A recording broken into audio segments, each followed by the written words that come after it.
Hello everyone, Ram Ram সকলকে। হেয়ারে যত্ন করা হয়নি, স্পা করা হয়নি, তাই ভাবলাম কাল তো ফ্রি আছি, কাল স্পাটা করিয়েই নিই। কিন্তু আমি যখন পার্স দেখছি, পার্স তো ফাঁকা, আবার ওদিকে ব্যাংকও ফাঁকা, তাই কি করব। আবার এদিকে কাল ফাঁকাও আছি, আবহাওয়াটাও খুব ভালো আছে, তাই ভাবলাম ঘরোয়া উপকরণ দিয়েও তো স্পা করা যায়, তাই না? আর তাই আজকে আমি তোমাদের সঙ্গে শেয়ার করব বাড়ির উপকরণ দিয়ে খুব কম খরচে বাড়িতে তোমরা কি করে স্পা করবে। হাতে একটু সময় রাখতে হবে, কারণ স্পা করতে তো আমাদের পার্লারে সময় লাগে, তাই হাতে একটু সময় রাখবে। হয়তো অত সময় লাগবে না, বাট একটু সময় লাগবেই। তাই আগের দিন সন্ধেবেলায় তোমরা হেয়ারে পুরো হেয়ারটা একটু ভালো করে তেল নিয়ে নেবে। তো শীতকাল নয়, এখন হেয়ারে অতটা প্রবলেম হয় না, তাও আমি কি করলাম, আগের দিন সন্ধেবেলায় আমি পুরো চুলে নারকেল তেলটা দিয়ে নিলাম। আর আমার কাছে ভিটামিন ই ক্যাপসুল সবসময় অ্যাভেলেবেল থাকে, যা আমি রোজ রাত্রে ফেসে ইউজ করি আর হেয়ারে ইউজ করি মাঝে মাঝে। তাই একটা ভিটামিন ই ক্যাপসুল এই নারকেল তেলে মিক্স করে নিলাম। আগেও একটা মিক্স করা ছিল, বাট আমি যখন কাল স্পা করব, তাই সমস্ত স্টেপ বাই স্টেপ করলে ভালো ফল পাবো। তোমরা ভিটামিন ই ক্যাপসুল মিক্স না করতেও পারো, হাতে যদি না থাকে তাহলে তোমাদের কোনো প্রয়োজনে ইউজ করা, সে স্কিপ করতে পারো। তো আমি প্রথমে নারকেল তেল দিয়ে আগের দিন সন্ধেবেলায় পুরো চুলটাই নারকেল তেল আমি নিয়ে নিলাম। তারপর এবার চুল তো ওপেন করে থাকা যায় না, আমার অনেক বড় চুল, তো আমি চুলটাকে একদম বেনুনি করে রেখে দিলাম। তোমরা না বেনুনি করতেই পারো, তোমরা যেভাবে রাখো সেভাবেই রাখতে পারো। তো দেখতেই পাচ্ছ আমার আগের দিন রাত্রের কাজ কমপ্লিট। এবার এখানে একটা জিনিস বলে রাখি, তোমরা যদি ভাবো আমি আগের দিন রাত্রে নারকেল তেল ইউজ করব না, না করতেই পারো। কোনো তেলই যদি ভাবো ইউজ করব না, সেটাও না করতে পারো। স্পাটা করব, তার জন্য ফার্স্টে আমাকে স্পা করার জন্য যে একটা ক্রিম তৈরি করতে হবে, সেটার জন্য আমি ফার্স্টেই চলে গেলাম অ্যালোভেরা আনতে। আর এটা আমাদের বাড়িতে অ্যালোভেরাগুলো হয়েছে, আগে আরও অনেক অ্যালোভেরা ছিল, বাট এখন কম, তবে বৃষ্টি পড়েছে বলে অ্যালোভেরাগুলো খুব ফ্রেশ ভাবে হয়েছে আর ফ্রেশও রয়েছে। আমার তো অনেক বড় চুল, তাই আমার পরিমাণটা একটু বেশি লাগে, তাই আমি পুরো প্রথমে অ্যালোভেরাটা তুলে ধুয়ে নিলাম। তারপর আমি অ্যালোভেরা থেকে শাঁসটা বের করে নিলাম। তোমরা এভাবে একটা চামচের মাধ্যমে শাঁসটা বের করতে পারো, খুবই ইজি, কোনো প্রবলেম নেই, কোনো ঝামেলাও নেই। আর অ্যালোভেরা আমাদের স্কিনের জন্য, হেয়ারের জন্য খুবই ভালো, সেটা সবাই জানো, সেটা আমাকে আর বলতে হবে না। এরপর আমার যা যা জিনিস লাগবে সেগুলো আমি হাতের কাছে নিলাম। তোমরা কিন্তু ভালো করে ফলো করবে যে আমি কী কী ইউজ করছি।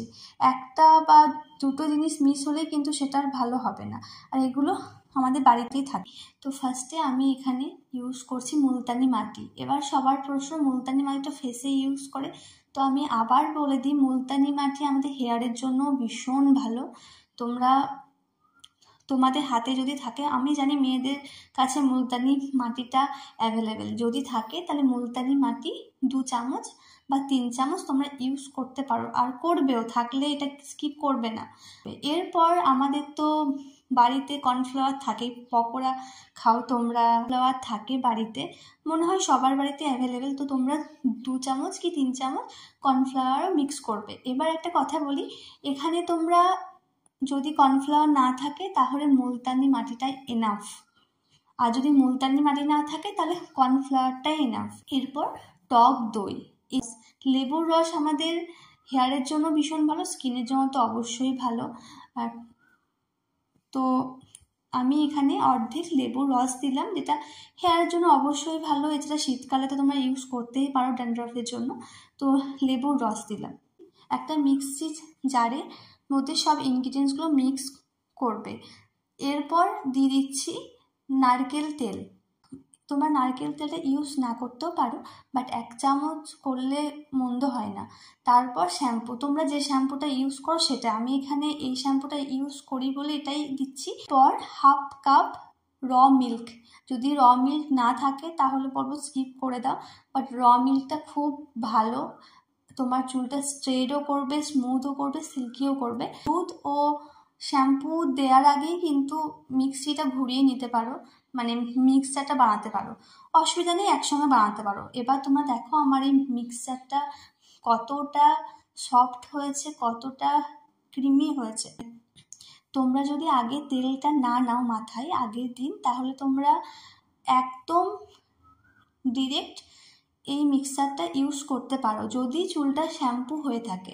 আমার শ্যাম্পু হয়নি, তাই আমি আগে শ্যাম্পুটা করলাম, এরপর ভালো করে মুছলাম। মোছার পরে পুরো হেয়ার একদম ডগা থেকে গোড়া পর্যন্ত একটু একটু চুল নিয়ে নিয়ে পুরো ক্রিমটা আমি লাগিয়ে নিলাম।